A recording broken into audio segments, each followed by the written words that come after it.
We are going to talk weather right now, and I did let a smile be my umbrella yesterday, and we got quite a bit of rain yesterday late afternoon and yesterday evening. But here's a man that brings sunshine into our lives every morning, Pat Pagano. Well, isn't that nice? Thank you. Hey, I don't think I'll be bringing any sunshine into your weather. no, you might not be, but I see you changed your picture. A little bit. Yeah, Oh, you mean on Skype? yeah, Yes. I thought. I thought that's how latest.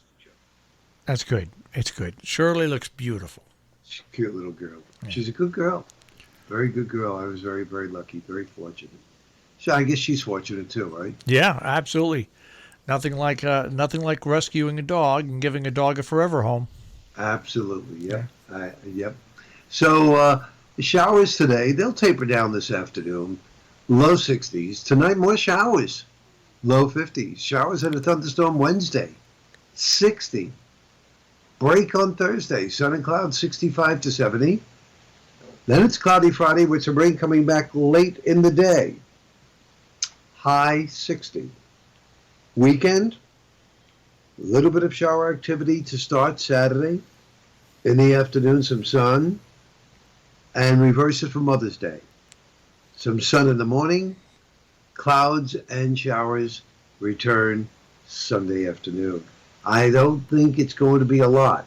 I think whatever we get later Sunday is just going to be very, very, very light. But nevertheless, it doesn't look like a beautiful Sunday, with sunny skies and pleasant temperatures. It just looks kind of cool over the weekend. I would say over the weekend, top temps will be somewhere between 55 and 60. That's not too bad. I can live with that. Yeah, it's not bad. I mean, you got to admit, it's a murky month to the start of May. It's not so merry. Well, you're right. It isn't. It's almost like we're back in April. Yeah, with the April showers, Yeah, exactly. yeah. Yeah. So, yeah, and that's a scoop. And we figure yesterday we started with a new movie in Charlotte, North Carolina, and I can't tell you how hard I worked. They went under tornado warnings. Yep. Then it was followed by a tornado watch. How about tornado? How about that tornado in Atlanta? In Atlanta, yeah, that was an F1. Yeah, But I think one person was killed. Right? yeah, yeah. A tree fell on his car. Um, so so that was kind of rough. Starting off with them, and that was my busy time. Yesterday was all plotting radar and everything like that for them in North Carolina. Well, Pat, what can you do?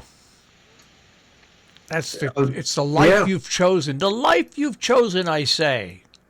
it is. It really is. Yeah, and that's it. I mean, today I think should just be a very, very quiet day overall. Nothing to really write home about today. So, what will you be doing when you leave the station today? What will I be doing when I leave the station today? Well, let's see. I am going to leave the station today because I have an interview section of it, probably about 10:30. Okay. So I will be going home, and by the time I get home, it normally takes me about a half hour. I'll stop and get gas, and I chit chat and yip with people that I know. So I'll get home about 11:15, and I'll sit down and I'll make a big salad for myself, and watch a little TV.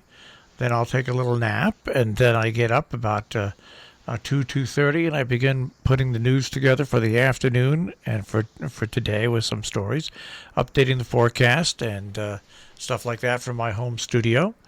And then I'll sit down and I'll watch a little baseball and then go to bed about 7 o'clock.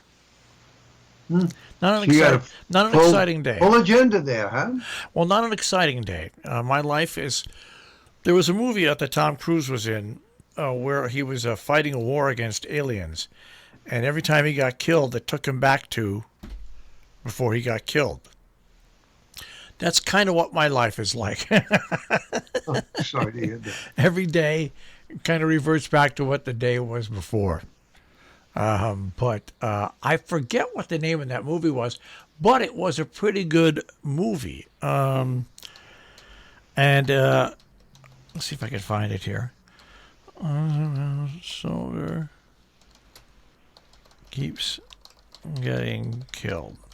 I'll type in a really Edge of Tomorrow. Oh yeah, I've heard of that. It takes place in the future, and it really is a pretty good movie, actually. And for it's a sci-fi flick, but it's really good. And you know, it's funny. All these movies, Pat, come out in IMAX. I once went to an IMAX theater to watch a movie, and ended up getting sick. so I can't go to IMAX.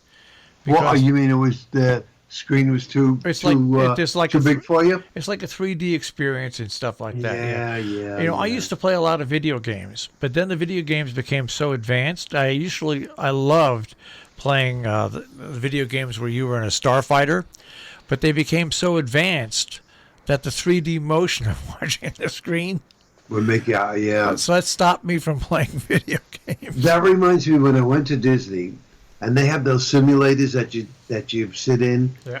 and the attraction was Honey, I Shrunk the Kids, Yeah.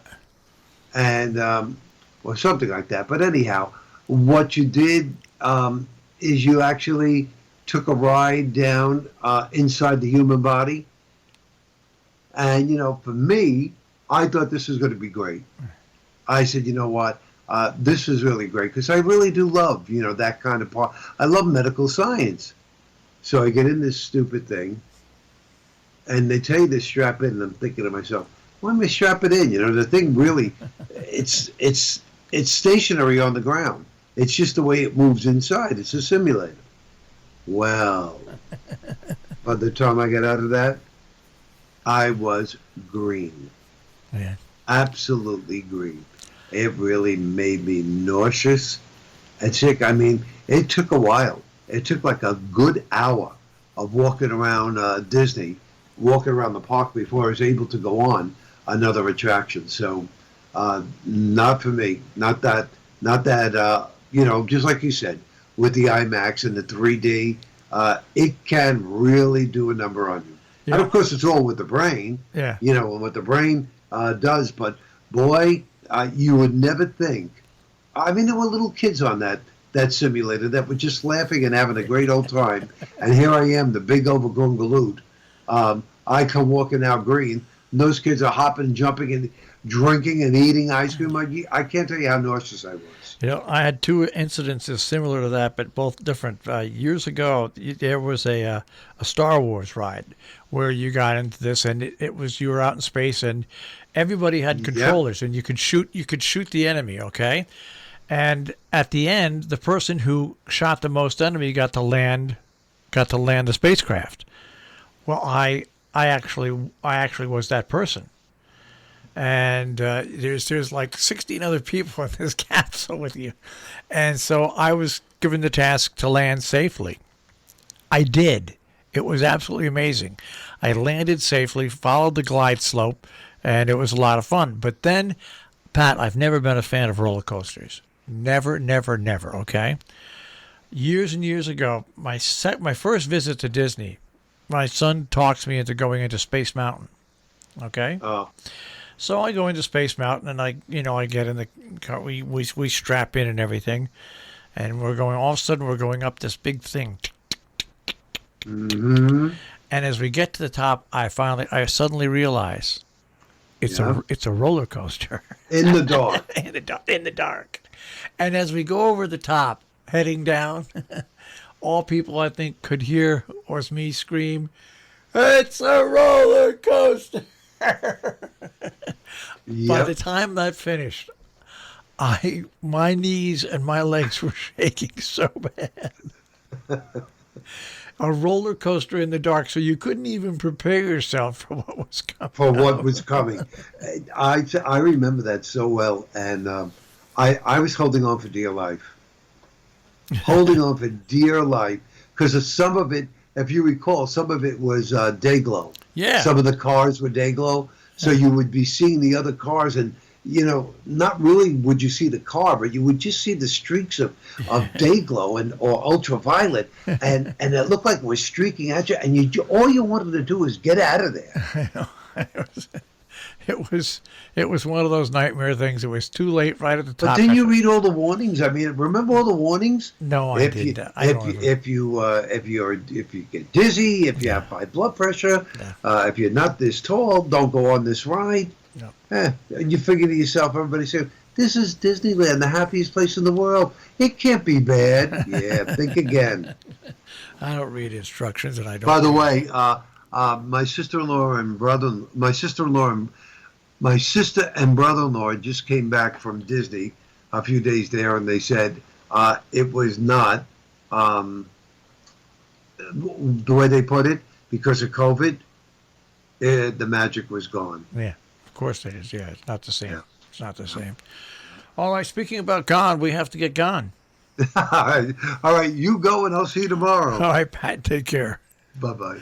Pat Pagano this morning at the Weather Center with a check on our forecast and, of course, the rides we love to hate.